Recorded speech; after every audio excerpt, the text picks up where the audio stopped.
In 3, 2, 1. What's going on, folks? Welcome to 34 Questions. I'm your host, 34, and tonight I have a very special guest. CJ is in the building. How you doing, man? I'm doing great, and my name is CJ. I'm on 34 Questions. For sure, man. Thank you again for coming through and being open to share your story. Definitely appreciate it, man. No problem. All right, let's begin. What's that? I said let's begin. For sure. For the folks out there who are unfamiliar with the flow of the show, we do some intro questions, some warm-up questions just to set the tone, threw in a couple icebreakers as well. And then after that, we'll jump into the main interview where you start choosing a number between 1 and 34. Sounded good to you, CJ? Yeah, that's fine. Cool, man. Well, my very first question for you is, how have you been? You know, this year and a half has been pretty bananas. You've been doing great. You've been doing well. How you been, man? I feel like it's been a roller coaster for me. Like in the beginning of the pandemic, it was like surreal because it was spring break. I was recovering, and then I heard about this virus going on that I've never heard of before, and classes got canceled within like a week, and then we went into lockdown a couple months maybe. And like during the summer of that, the first summer of 2020, I was relaxing. I was in upstate. It was very calm.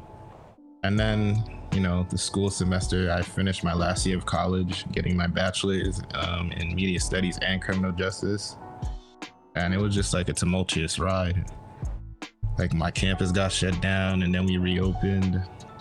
And like life during the lockdown was just weird, things not being the way you're used to it, and you gotta adjust. For sure. But life happens, and you just gotta make the best of it. Yeah. I do want to ask you a little bit about being a student, or like you were finishing your last year in your degree. Like what were some of the challenges you felt like were one of the biggest during that time? Staying motivated was one of them, because first, I'm used to being in a classroom, and I've always wanted to, you always say the grass is always greener on the other side. Like being in a classroom, I used to be, this is boring. I used to hate having to travel to classes, but then you take that away, and then you just start to see the nuances of it. And I kind of started missing walking to class, just being in a classroom with other people, because when you're just on a computer screen, some people got their mics turned off, it's a black screen. You just feel like I might as well do the same, because there's no point in me being like one of the few people. So it just becomes like a common mentality among people, and then you don't really learn, because I feel like one of the great parts about learning is like multiple people get to share their perspective. People get to share ideas, and that's one of the beauties of college, is you get to connect. And I feel like that kind of got taken away. And like even worse for some people is like in high school or in other younger years, just being on a computer just doesn't feel like real life. Yeah, man, I hear you. I wanted to like switch back into working in schools during the time, like right before the pandemic, but then as soon as it started, I was like, do I really want to like work with students through a screen? And so I had to hold off on that move. But yeah, I mean, I know some people like they paused, and I guess that, and other people just pushed through, just got it out the way. But it was a real decision for a lot of people. What made you ultimately push through? Well, personally, I was supposed to graduate that spring semester. I was trying to take 21 to 24 credits and just knock it out the park. But sooner or later, like being in class like a 9 to 5, like almost every single day, it was just too much. So I just like cut the load in half, and I just finished that within the next year over 2 semesters, and just vibed. I hear you. Before we go any further, want to jump into this icebreaker real quick. You have a choice between a one-word spelling bee or a riddle. Which one would you like to go for? I'll do the spelling bee. For sure, man. For sure.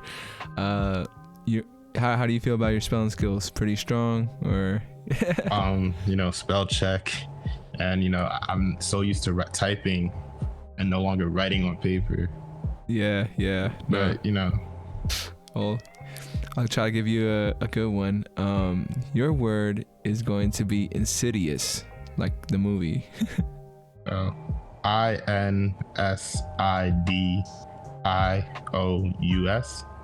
You got it, man. Okay. First try. Yeah, like the movie really helped. I shouldn't have said that then, my bad. But no, but like it's also the word, but like that, like I've seen all three of them at this point. Gotcha. For sure. Well, thank you for participating. Jumping into some warm-up questions. My first warm-up question for you is, what would you like the audience to know about you? I feel like, I don't know, like I like to think a lot. Like philosophy has been one of my favorite topics in school. What else? And I'm more than what I appear to be, more than what I say, and more than what I look like. So that's one of the beauties of philosophy. What's it called? Do you have any famous philosophers, or do you have any favorite philosophers, or any, I guess, thoughts that they've kind of put out there, quotes? I've been practicing stoicism a lot. Like personally, like Marcus Aurelius, like his quotes. But I have like a wide variety at this point. So like any second throughout the day, I'll be thinking of like different philosophy quotes and different ways to tackle life.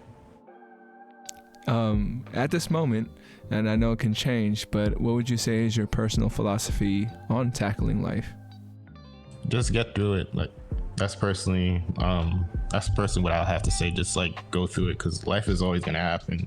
You either keep going or you stop, but life happens. You either miss out.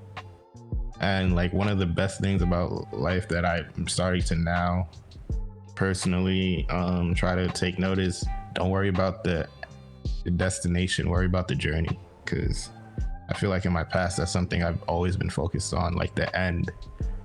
And that made it coasting through the journey easy, but you just get to miss out on a lot of parts of the journey when you're just too focused on the end.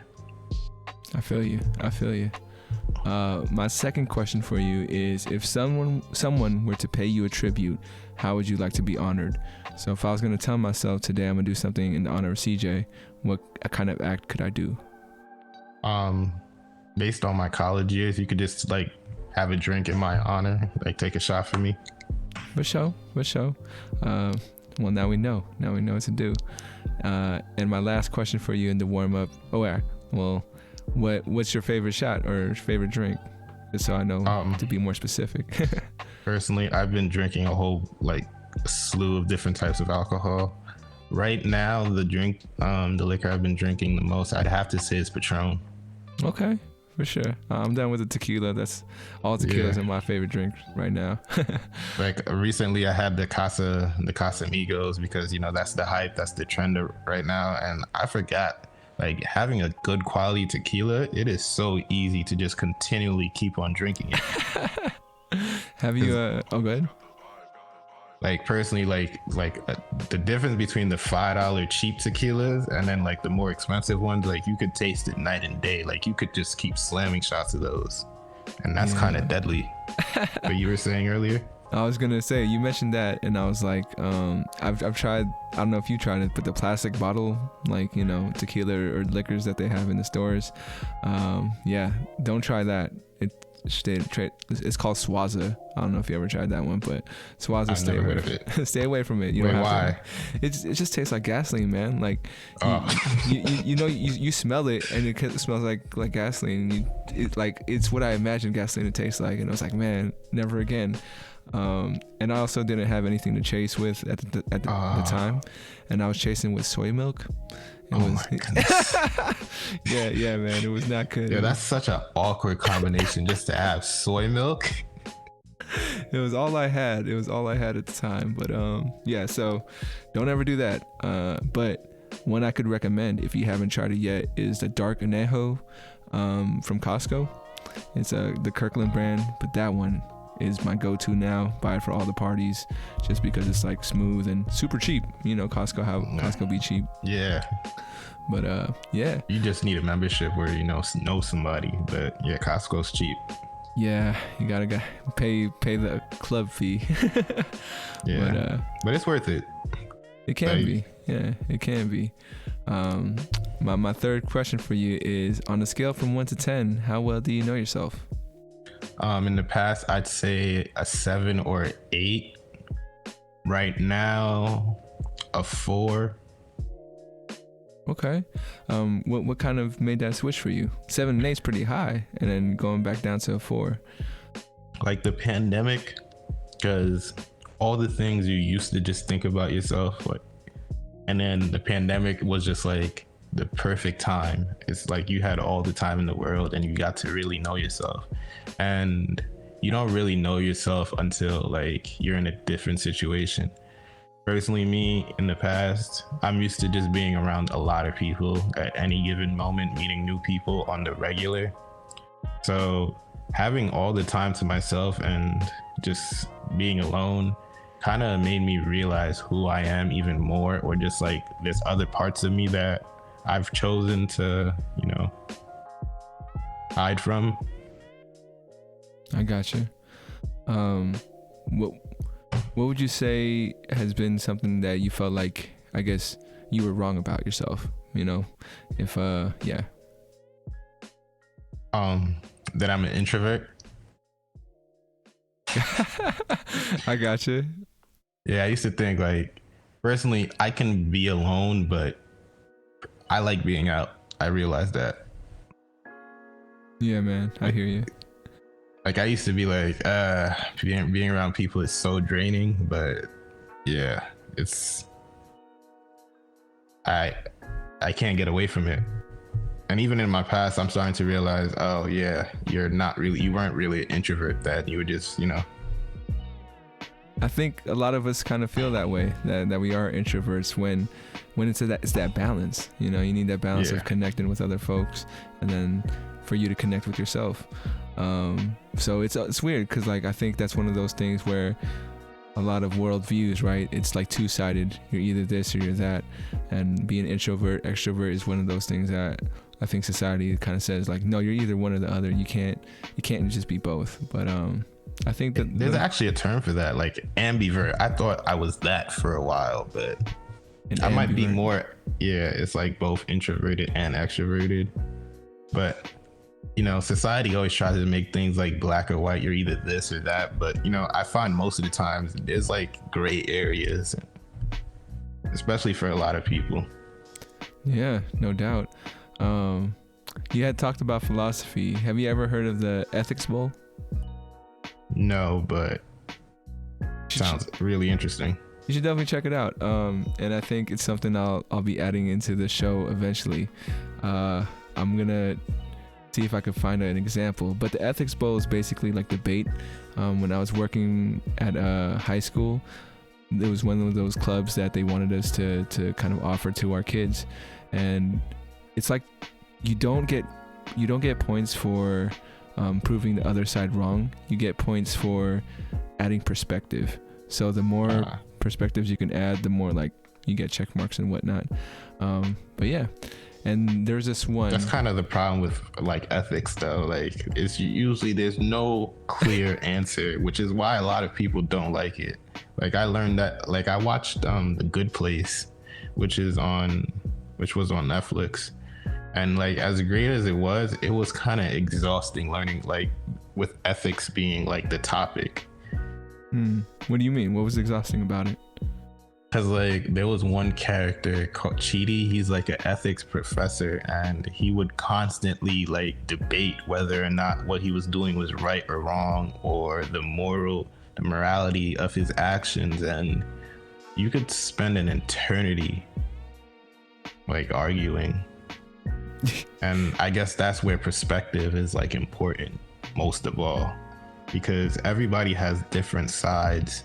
And like from an anime that like I like called One Piece, like one of the villains, Don Quixote, Doflamingo, he says children of peace and like children who've only known war, they have different values, and based on, you know, your upbringing and your past experience, you have a different idea of what justice is and what right and wrong is. I gotcha. Yeah.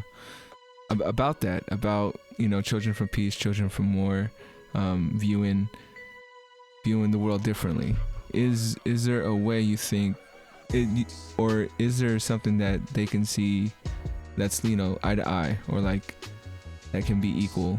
Because I think that's one of the things that it would take for us to kind of be like, I don't know, a whole society, is to be able to understand each other's perspectives. You know, do you think that's possible based on, you know, what you know? I think anything is possible, but people just have to be open. That's just the thing. People would have to be open to new ideas, or just be opening to just listen and agreeing to disagree. Some people just want to speak and just be right, and you can't always do that. You think the world is more closed or more open? I think the world is more open than we think it to be. I think more people are willing to, you know, to branch out and reach out. I think people are just sometimes too focused on the negativity, because I feel like as human, we're drawn to it. And on the news, that's probably what you're going to get most of all. You're probably going to hear about the more bad news than good news. But, you know, you shouldn't let that, you know, cloud your judgment on the world. For like sure. there are bad things happening around the world, but there are also good things. Like the world is a really big place, and, you know, most of us only get to see a really small portion of it. Yeah, and that's the thing, right? Like the negative is just the stuff that is available for everyone to see, and all the positive stuff is all, you know, it's almost, you know, on a case-to-case basis, very small interactions, very small, you know, acts that are happening, that I wish, like, you know, we could just see more often. But if it bleeds, it leads. That's the whole term in the media, right? Yeah. So unfortunately, the system is not, I guess there's a lot of systems out there, right? And more than often than not, the system is not built for us normal people. It's for the folks who have something to make from it. But yeah. It's whatever clicks. Whatever clicks. What would you say is your favorite thing about your personality? I think my favorite thing about my personality is my openness and my willingness to hear other people's point of view, even if I disagree, or maybe even if I don't understand. Do you think that's something that's always been a part of you, or it was something you had to realize as you got older? I've always been open to hearing other people's point of view. I mean, that's how I've met a lot of people. I've been in a lot of places, and people like want to be heard, and people want to connect more often than not. Yeah, for sure. Kind of like, you know, with your show, like you do that a lot. Like you're connecting with a lot of different people. You get to help them share their stories, and podcasters do the same thing. People on YouTube, and like there's always a place for that in this world. Like books, movies, art. You get to share your perspective. People get to see it differently. No doubt. And get to give feedback. Yeah, I mean, this is the big reason, like similar to you, I just like listening. I like, you know, hearing people, because anytime I'm in a conversation with folks, especially, I don't know if you had this experience with a group of friends, right? It almost feels like you're competing for attention a little bit, because, like, you know, you say something, they say sometimes. something. Right. So for me, it feels like there's points attached to it, like in a conversation sometimes. Yeah, and I don't think it's like on purpose, but because we kind of realize it, or we see it, and maybe, you know, we all know, you know, some folks that may want attention a little bit more, right? Or like want their voice heard more. And how that plays in the group dynamic is always interesting, because then you see the competition a little bit. So these one-on-one conversations, this is what I enjoy the most, because it's not like I feel like there's something there's like a dynamic happening. So yeah, no, you hit that on the money. And I had another. Oh yes, my other question was, you had mentioned doing media studies and criminal justice. What kind of inspired you to get in those fields? Personally, for my criminal justice major, I feel like I used to watch Law and Order a lot as a kid. It wasn't a personal choice, but one of my cousins was always watching it, so I would, gravitate. I watched it too. SVU? Known a lot. Yeah, SVU. SVU I all even day. watched the other one, Crime. Criminal Intent? Yeah, Criminal Intent. And even just like watching Law and Order, but SVU, yeah, that's a really good one. Like Olivia Benson. What's the guy? Stabler, man. Yeah, for sure. And so that I used to want to be a lawyer. I had a lot of dreams growing up. Apparently I wanted to be an engineer at one point, but law kind of just stuck through, like being in a courtroom, giving out your reasoning, and and in college I chose criminal justice to be my major, and I wanted to take a year off, but family was like, nah, you don't not go to school. So I took a gap year, just taking business administration as another associate. And I started doing really well at it. So I thought to myself, well, when I transferred to a 4-year college, I would do criminal justice and business administration. That didn't work out. Because the business program at my school, they said, well, we have a dedicated program that people take, from their freshman year. So I would have had to be a part-time student for multiple semesters. I was like, nah, I'll just, chose media studies because I also like media. We are living in a hyper media sensitive world with the rise of social media and the news, and fake news was popular in 2016.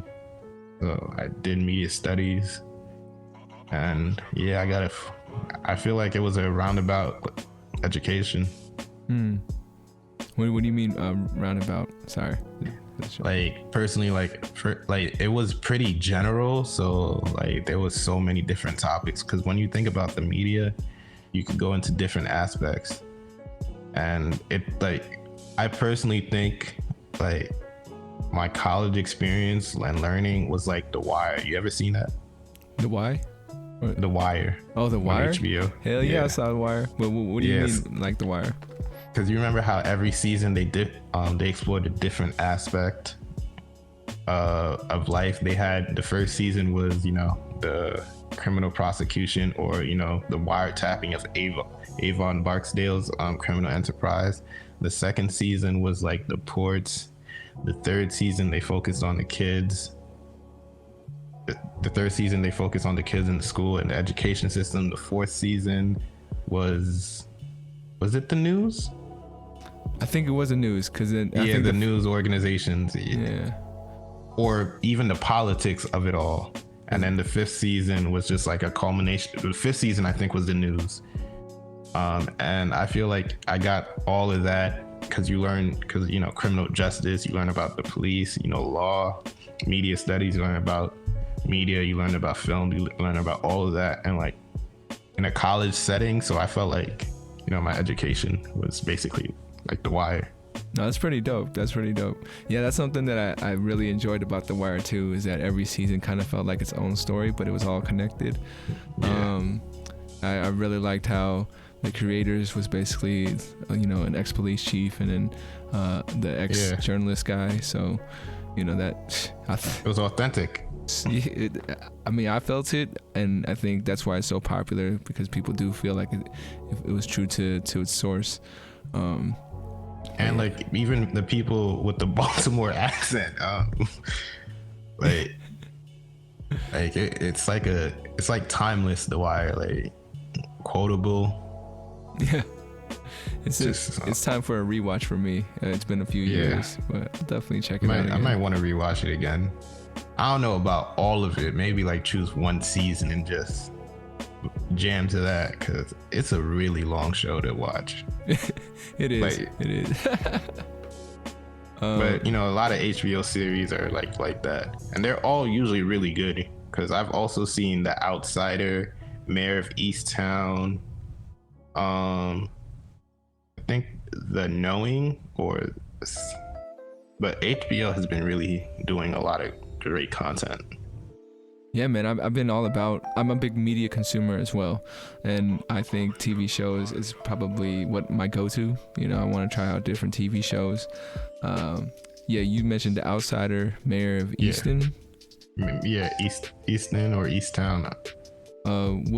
Would you recommend those? How'd you like those? Yeah, I would recommend those. The Outsider is more of a supernatural thriller. Mayor of Easttown is a crime about a detective. And yeah, there's another one but like on HBO Max, like there's just like a section filled with all of those, and like it's just amazing. And the great thing about The Outsider, or the bad thing, is like it's 8 episodes. I think the same thing with Mayor of Easttown. Oh, and I also recently watched The Night Of. The Night Of? Yeah. And what's that one about? It's about a boy named Nasir Khan. He's in Middle Eastern. He's Middle Eastern in descent, but he's like an American born, and he gets accused of a murder of a Caucasian female in like a nice part of Manhattan. And in the beginning, it's never really clear whether he did it or not, but by the end, it shows you know, what the criminal justice system is like, and what being in prison will do to a person. Yeah. All right, is that just like a standalone documentary or a movie? Or it could be a documentary. It's just like a TV show. Okay. Like a thriller. Sure, I'll check that one out. I've been really big on, I don't know if you've seen High Maintenance. No, what is that? So it's about a guy who delivers weed, but the show is more about his customers, and every episode is like a different person he's delivering to, so they have their own little story, their own little thing. I like that. What's that on? That's HBO Max too. Oh, okay. Yeah. And then have you seen Nora from Queens? No. With Aquafina. It's very like, I'm older than you, man. I think I am. I'm like 31. So it's I'm 23, soon to turn 24. Yeah, man. But I think it's more about like the millennial like stage of life, and where, yeah, I think it's if you're familiar with like Atlanta, Dave or Rami, it's that kind of like show where it shows. So it's a comedy, but like social commentary. Yes, very like in cringe moments where you're like, oh, it's just so real, you know. Yeah. So yeah, those are a couple that, if you haven't had a chance to check those out. All right, man. Well, we made it to the main portion of the interview where you start choosing your numbers. There's 3 levels: easy, medium, hard. Where would you like to start? I'll start easy first, you know. Cool. What's your first number? I'll choose my favorite, 3. 3. Who do you have major respect for? It could be a person, or it could be like a group of folks. It's up to you. I mean, I have respect for a lot of people, but I think I have respect for anybody who just finds a way to, you know, make it through the day. Could you elaborate on that a little more? Like I said earlier, like life, you just got to keep on going. But really right now, I think who I really have respect for is Eiichiro Oda, because like I mentioned earlier, like I've been reading One Piece, which is a manga, for years. And recently, you know, during the pandemic, you hear about a lot of people getting sick because of their bad habits. And he's like, as a mangaka, he spends a lot of time just writing this story. And he's been writing this story for like 20 years, and he doesn't miss deadlines. He's like every week back and forth, he's just like penning this like masterpiece. And like there's this running joke that One Piece will like never end because, you know, it's such a long story. There's over like 1,000 chapters already. And I have a lot of respect for him because he's, you know, he's taking his time to craft the story. It's been one dude this whole time writing these mangas? Or? Well, it's mainly one dude. Like he has the creative control of everything. He has an editor, you know. Yeah. That's I mean honestly I just during the pandemic I was trying to get into anime, so One Piece was one of them, and I watched the first episode. Oh, you're watching it? Yeah. Oh, okay. You gotta tell me how's the experience from watching and reading? Here's the problem with watching it, you're gonna catch a lot of filler, like, you know, because like sometimes they take breaks and, you know, you never want to, you know, go past the source material. However, watching it is great. The problem with One Piece is there's just a lot to watch, and that can be really daunting. There's 1,000 chapters, and, you know, sometimes there's like 2 to 3 episodes that they'll make out of one chapter. So telling somebody to go watch over 800 episodes or something, even though they're only 20 minutes long, that's really daunting. That could take a whole summer for somebody. No, yeah, and honestly, that's why I kind of stopped after that first episode, because I saw how much longer I had to go, and I'm like, that's a long way to go. Yeah, that's a commitment. Like for me, it's like easy because, you know, I've already put the time in, but yeah. So we'll see how far I go along with that. But as far as like, I guess philosophical kind of animes, what would you say is out there for Full Metal Alchemist for sure. What, and it's go ahead. And it's Full Metal Alchemist Brotherhood. It's only like 52 episodes, and it's amazing. Like, it's like one of my favorite animes of all time.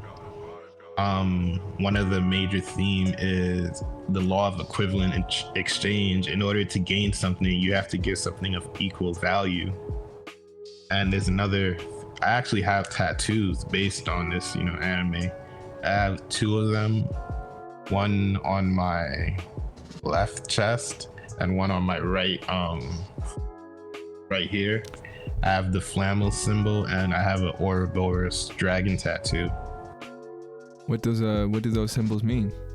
The Flammel, it's a cross with a snake or a serpent running through it, with a crown surrounded by 2 wings. It means, what does it mean again? It means cleansing of like a volatile spirit. And the Ouroboros is like a dragon eating its own tail, and it represents cycles. Yeah, the dragon eating its own tail. I remember that meaning something too that I came across. Or like infinity. Yeah. And something about like how we're the ones that kind of like can destroy ourselves, right? Yeah. Something like that. But for sure. Yeah. Any animes you were disappointed in and you're like, oh man, it could have been better, or yeah. Oh, that's a hard one. Personally, I don't think there's a lot of animes I can really be disappointed in. That's great. Bleach. Yeah, there we go. Bleach. That's an anime I'm really disappointed in. It was just not good compared to the source It was just material? based on the ending.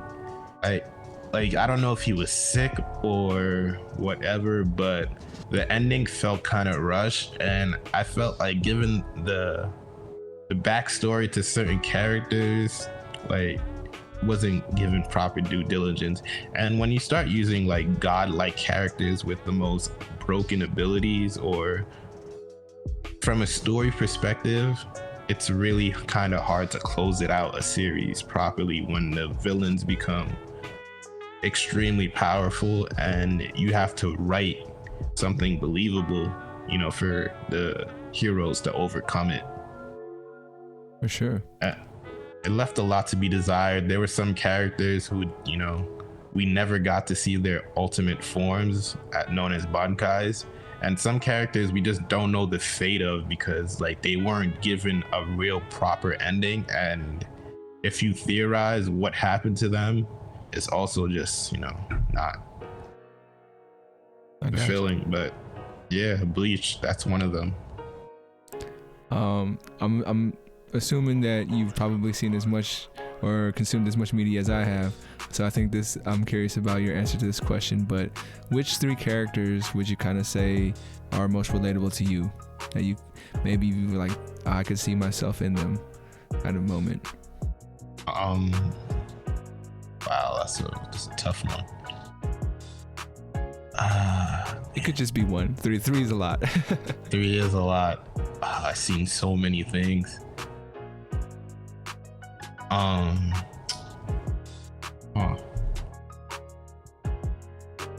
Could relate a lot to Bruce Wayne in, you know, the Dark Knight series, you know.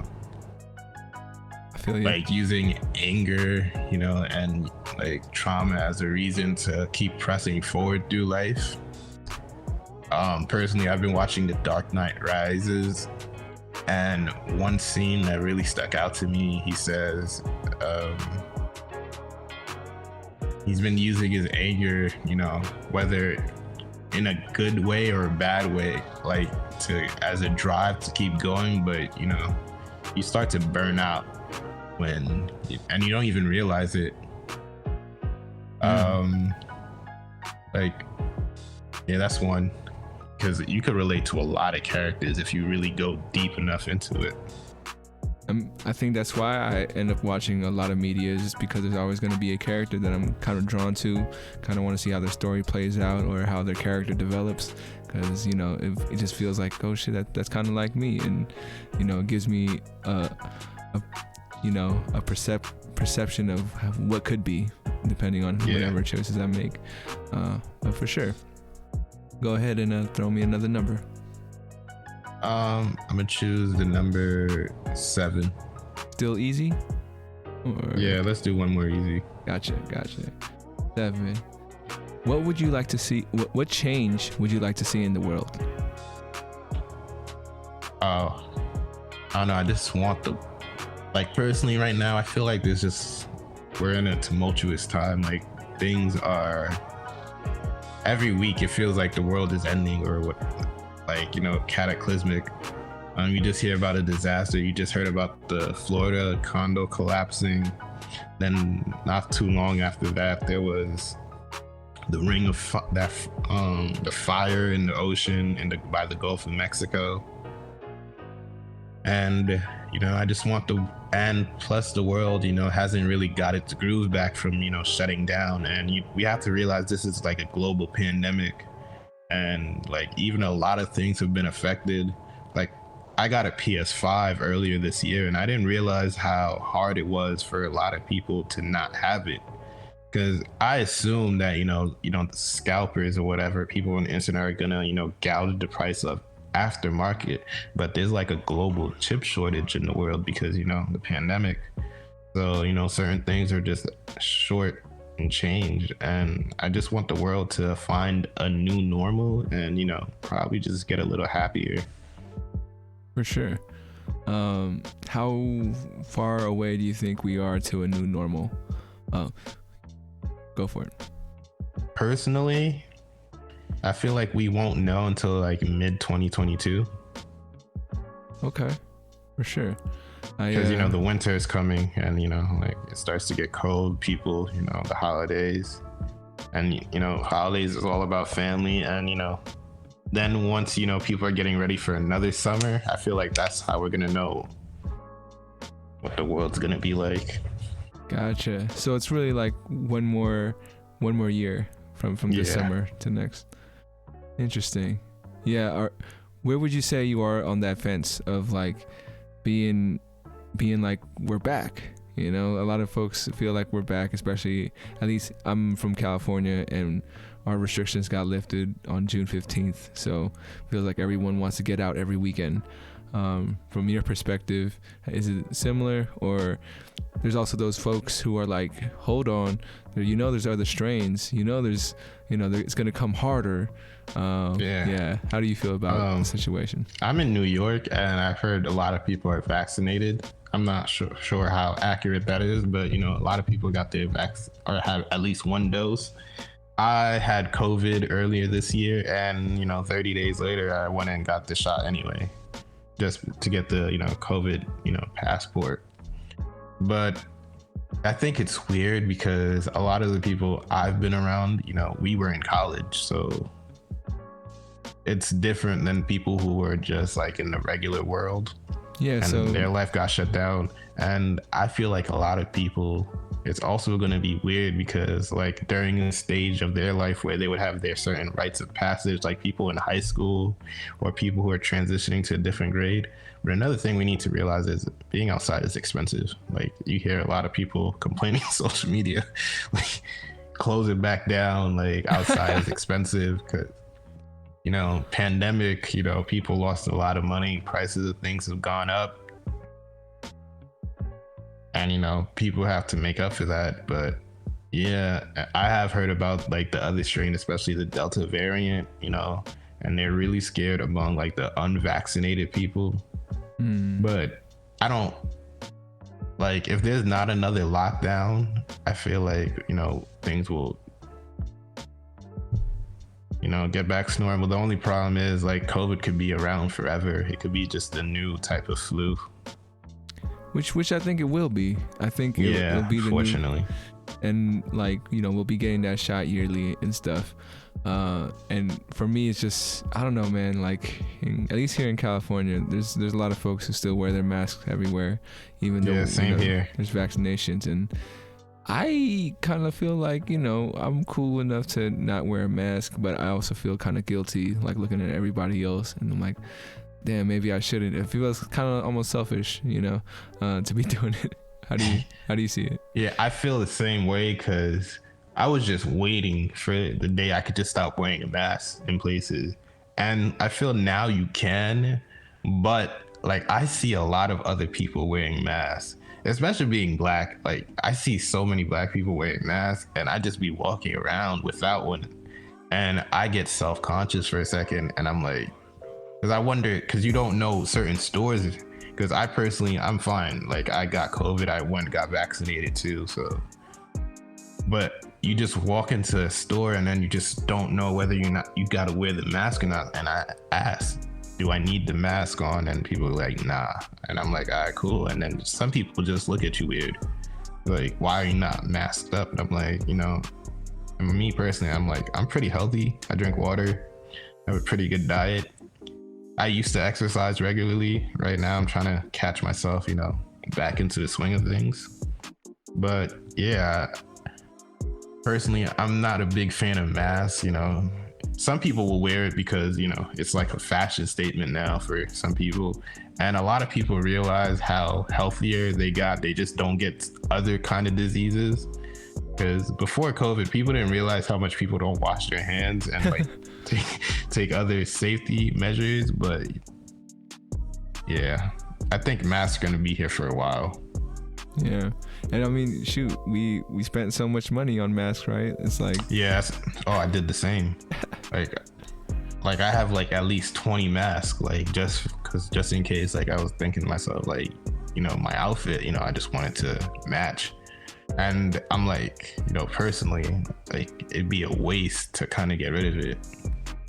No, I hear you.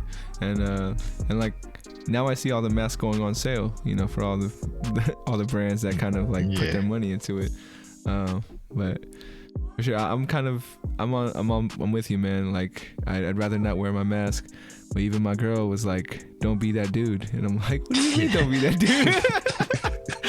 Yeah, like you personally don't care, but other people, like people look at you and they're wondering, like, is he like an anti-vaxxer? He doesn't believe in COVID. Like, I'm like, no, I just really don't want to wear a mask.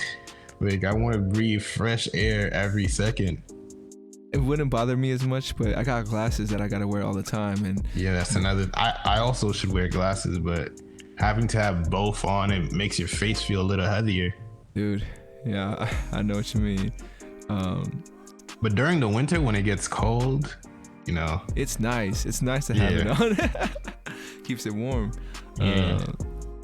And like, I don't know if you've seen the high-tech ones that they came out with, like the Bluetooth that it pushes the air in and out for you. Wait, really? Yeah, they got some stuff like that. Oh man. What's it called? Sounds wild. Bluetooth mask? Yeah, Will I Am came out with he I don't know if you've seen it, but it was like a Daft Punk-ish looking mask, and he's like, we got to start treating these masks like footwear, you know, we want yeah,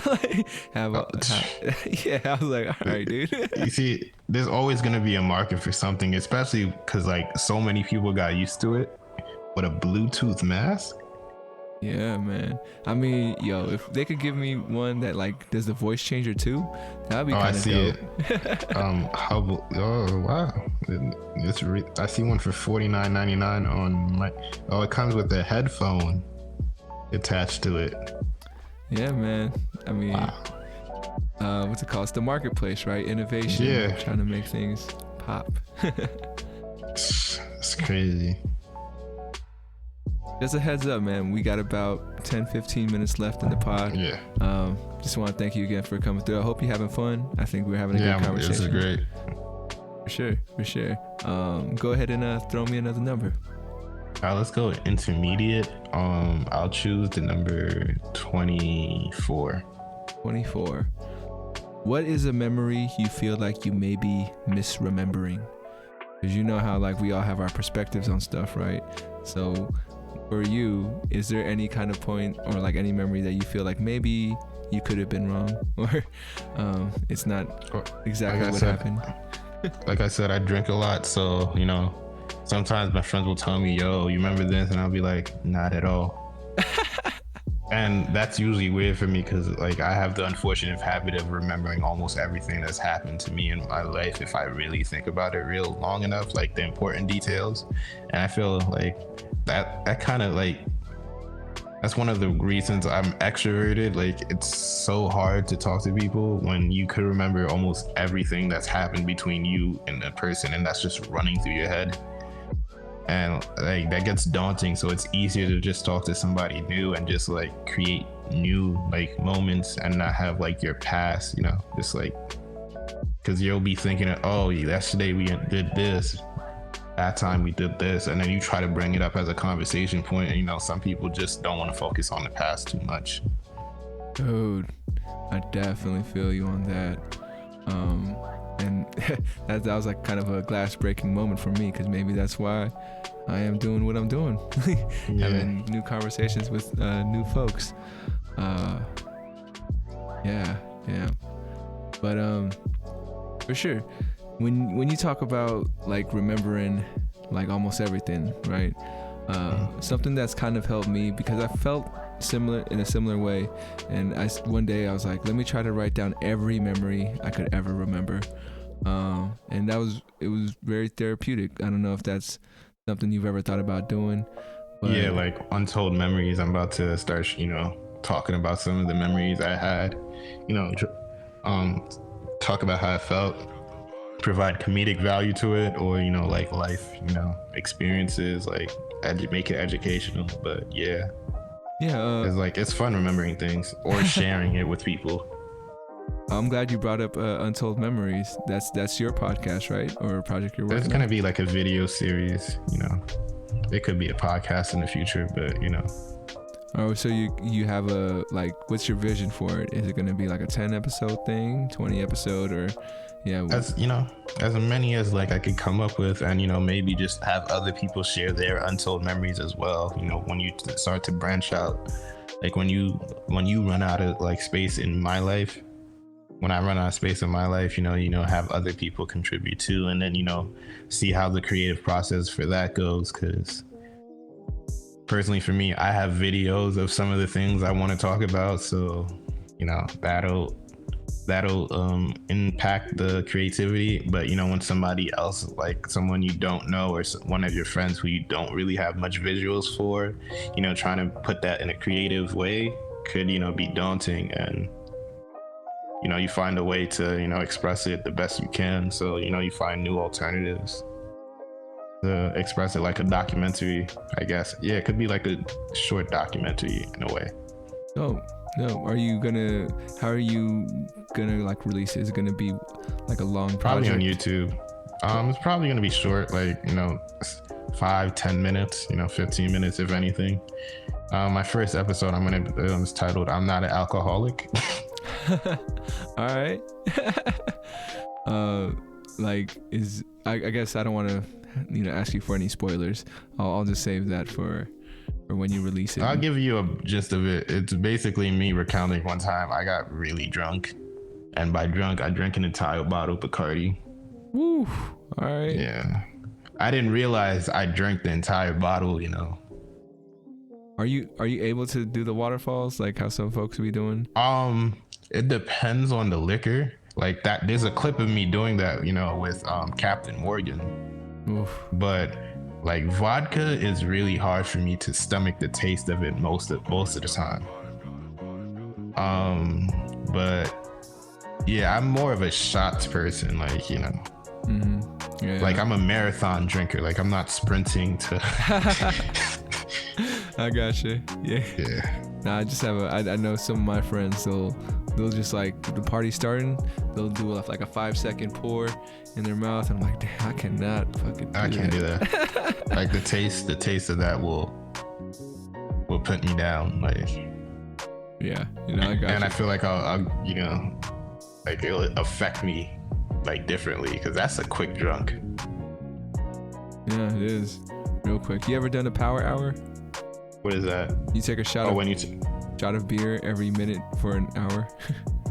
Oh no, I'm not really a big beer person, which is kind of why like it's really hard going to the bar with me, because it's really hard when everybody else is drinking beer and you're just having mixed drinks or you're doing shots. It's like you're kind of the person who's trying to up the ante for everybody else. I remember one time, like everybody was like, "We're gonna go have 10 beers," and I was like, "I'm not having 10 beers. I could barely drink one."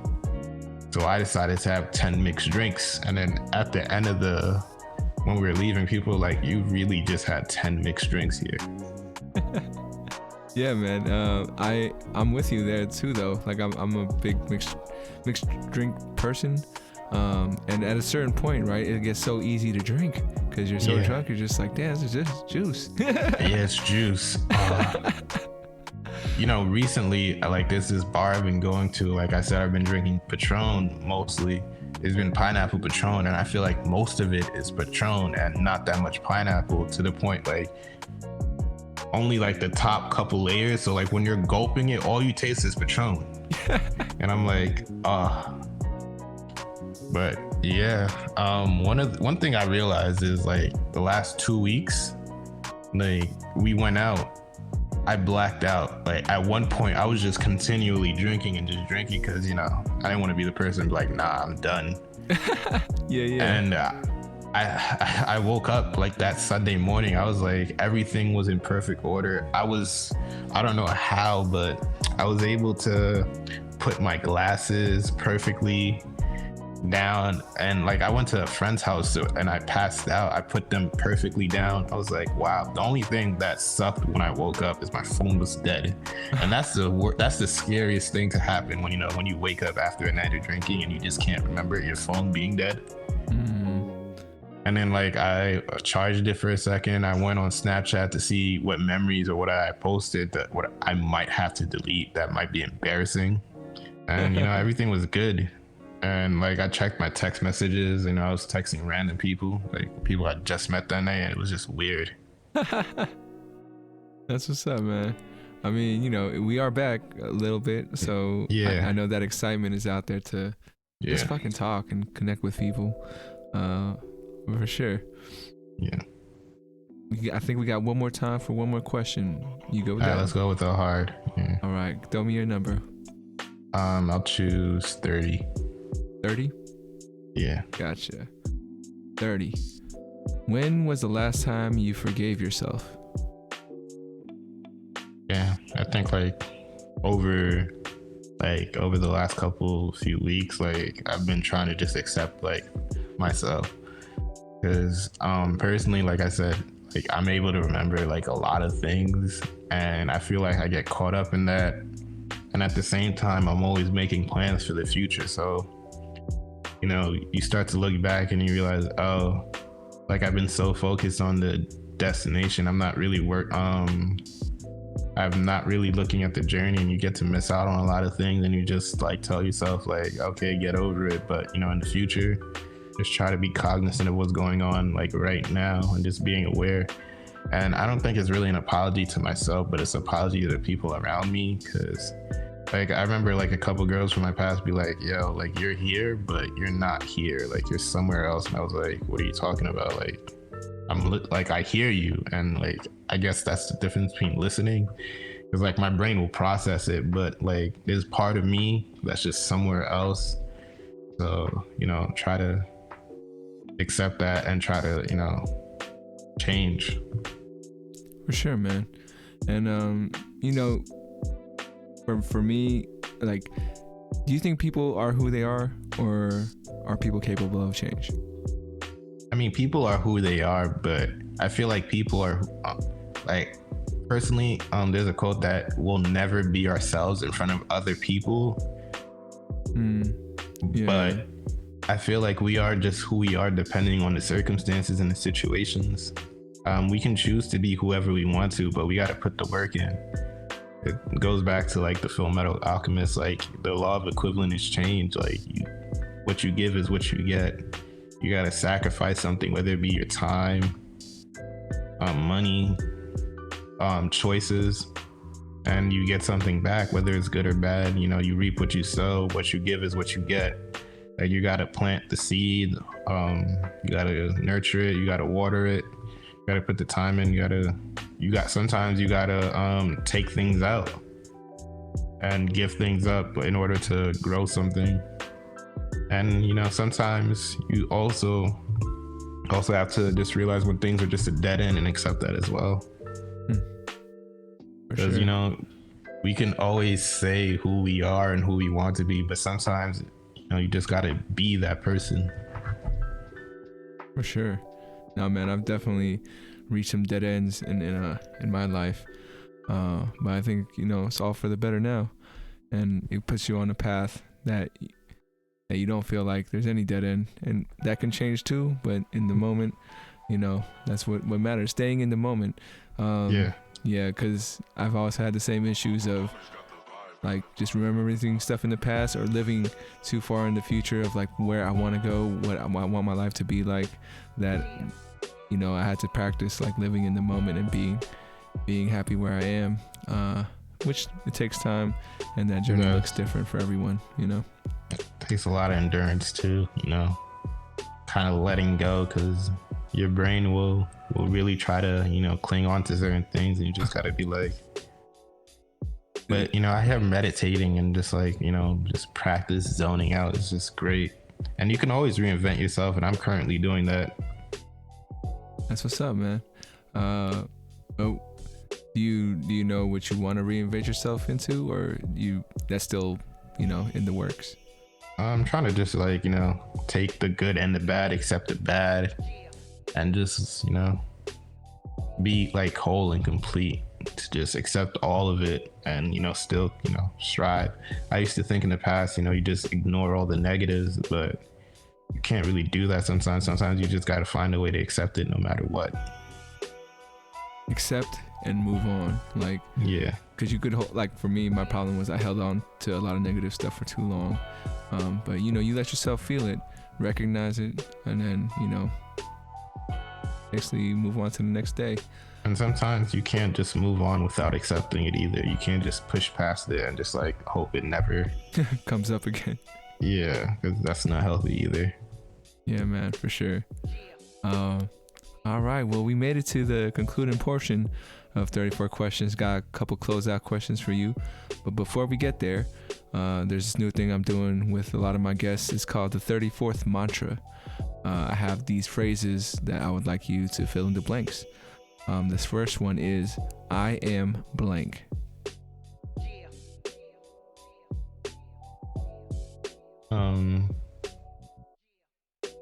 I am alive. Second one, I can blank. I can accept the past, I can accept being in the present, and I can accept the future, even if I'm not in control of it. And then my third one is, I will blank. I will continue to live. Sure, man. If you ever need a reminder, now you got this little sound bite of yourself reminding yourself. Moving on to the concluding portion. This next question is from my previous guest. So shout out to Ladora. Her question for you is, if you could talk to an inanimate object, which one would you talk to? We were talking about how the things that we have in our lives may probably have the best stories depending on what they've seen, where they're from. So what object would you like to talk to? I'd say my smartphone.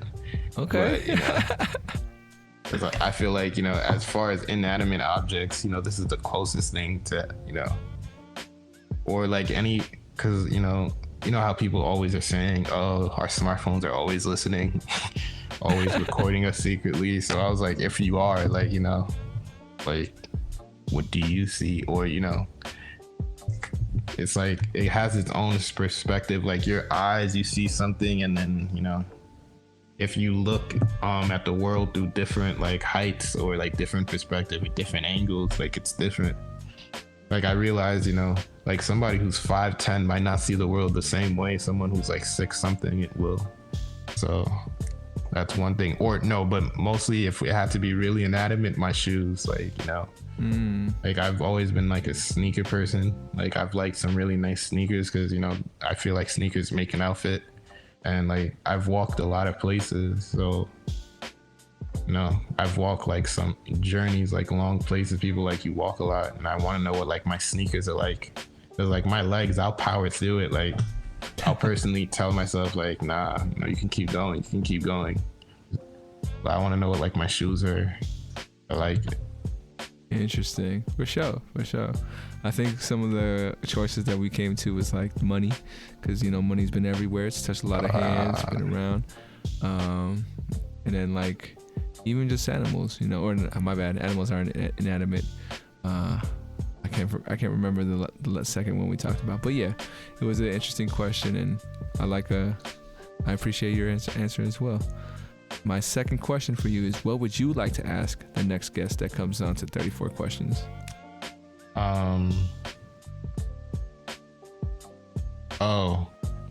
What do you think the afterlife is like if you believe in one? What do you think the after? Just writing it down. Well, what would you say? Like, if you had an idea. Personally, I don't believe in heaven or hell. I feel like our experiences on Earth might be like the finality of it. I just feel like I personally, like, one of the books like I read in my past is The 5 People You Meet in Heaven. And the whole gist of that book is, upon your death, you get to reconnect with people in your life who you didn't know directly or indirectly, and you get to talk to them, and you get to see how their lives affected yours. Because I feel like life is just like a domino effect of so many things hitting across each other, like an unseen flow, and things happen for a reason. Like something we do today might affect something tomorrow. You drop a penny on the floor, and, you know, 20 years later, that penny could, you know, somebody will take that penny and decide to start saving money for something. And oh, for sure, man. I don't know if you've ever done it, but like, if I see a coin that's on the ground and it's not heads up, I'll flip it heads up, because, you know, for the next person who finds it, it's like a little bit of good luck. You feel me? I feel like we don't do that anymore. It's personally getting, you know, not too many times I'm carrying cash anymore, you know. So convenient to just go paperless, you know, your cell phone, smartwatches, credit cards, debit cards. It's just so easy to not have cash these days. It's easy to beep, man. Like, just put your hand beep, you know. My last question for you, the question that ties everything together: 500 years from now, our descendants are watching this video. what would you like to tell them? This moment mattered. Feel that. I feel that. Anything else you'd like to add, or you want to keep it like that? Because that's a strong statement. Yeah. I'll keep it like that. And maybe in the future I'll be interviewing you. I've been slowly, trying to get the podcast. How do you get so many guests? Like, do you just? I just reach out, man. Okay. Yeah, that's the one thing I had to get over making this podcast, my fear of rejection. And like one thing I hate is asking for help, because I feel like I'm taking people away from what they really want to do. So I had to create this, at least in my mind, something where people come on and it's of value to them. Like I feel like you're contributing, I'm contributing, we're building this thing together, and that's what really made me feel comfortable by like saying, yeah, everybody can come through and do this thing. It kind of goes like to what I said earlier, like everybody wants to connect. I guess I gotta find a way to accept that in terms of podcasting too. And how far along on the journey you feel like you're at right now? I got my second episode now, but like I feel like the format, like I'm still working on it, tweaking it. Because I feel like when you want to be creative, like that could be one of the worst things mentally for you, because like you'll just get caught up on everything. Like, oh, how does the intro sound? Like the outro. And personally, you want everything to be perfect. Like you have a vision for something, and sometimes you have an idea of what it's like, and it could be hard putting that to out in the world, but it could also be hard when you don't have an idea what that's like either. For sure. And the whole perfectionist thing, that's something that I think we had mentioned about living too far in the future. Be in the moment. For me, if I ever came up with an idea like that, let's say right after our conversation, I'm like, fuck, I didn't add that thing, then I would make sure that next episode would have that thing, and like just make sure. Yeah, it's about those small little progressions, because you'll never know. Like it could be episode 3 that you realize that you should have added something, or episode 10, but you don't beat up yourself and be like, oh, now I need to add that thing to like episode 1, because I think people like to see that growth, so, and it keeps it small steps. If you like really do need help reaching out to folks, the things that I've used, I don't know if you've heard of Wildcast. Yeah, Wildcast is the one that kind of got the ball rolling with other podcasters, and then after that I reached out on Reddit. I don't know if you're a big Redditor. I've wanted to reach out on Reddit. It's just like Reddit is just such a big place. It is. But there is a podcast guest exchange subreddit where it's just podcasters on there trying to get on each other's shows, which I think would be a good starting spot for you, because I feel like podcasters, they want to talk, and you want those guests first, so you can kind of get that flow. You'll have some folks who come on and probably will give you one word answers, and you're like, you gotta try to keep the flow up, but so far so good. And there's all of us out here, man. There's a lot of listeners. There's a lot of people who want to use their voice, and it's just like you said, getting in contact, connecting, and I think you'll have plenty of support, especially since you're just starting off. And if you think that I'll be a good fit for one of your episodes, I'm definitely down to help you build yours. I mean, we'll stay connected. This is our network now, so if you ever want to come back on, tackle on a few more questions, or you see one of my guests and you're like, oh, I want to reach out to them, you can let me know and I'll send them your way. But we'll definitely build this thing together, man. All right. It's been great talking to you. For sure. Likewise. Saying? I was gonna say, you have any last things you'd like to add before we head out of here? I'm 42. Oh no. Wait, what? Oh, like it's like there was this movie once, one of my ethics professors told me, like, what's the answer to life? And the supercomputer too. I think that's from The Hitchhiker's Guide to the Galaxy. Yeah, to the Galaxy. I've never watched it, but that stuck out with me for a while. Like I'm gonna watch it one day, maybe like tomorrow. I haven't seen it either, but that is the line that everyone like brings up is the number 42. I gotta check out that numerology. I want to know what that number means. Oh, I've done numerology too. Yeah. Have you checked out what 42 means? No. I'm gonna check it out though. Yeah, same here. But I chose 34 for like because it's been my favorite number since I was a kid and all that stuff. I finally looked into the numerology and I was like, God damn. I'm just very happy that I chose that number. I don't know if you ever checked it out. What does it mean? I'll look it up right now, and it'd be good for me just to say it on the show too. But 34 numerology. It says introspection is the prominent residence of the number 34.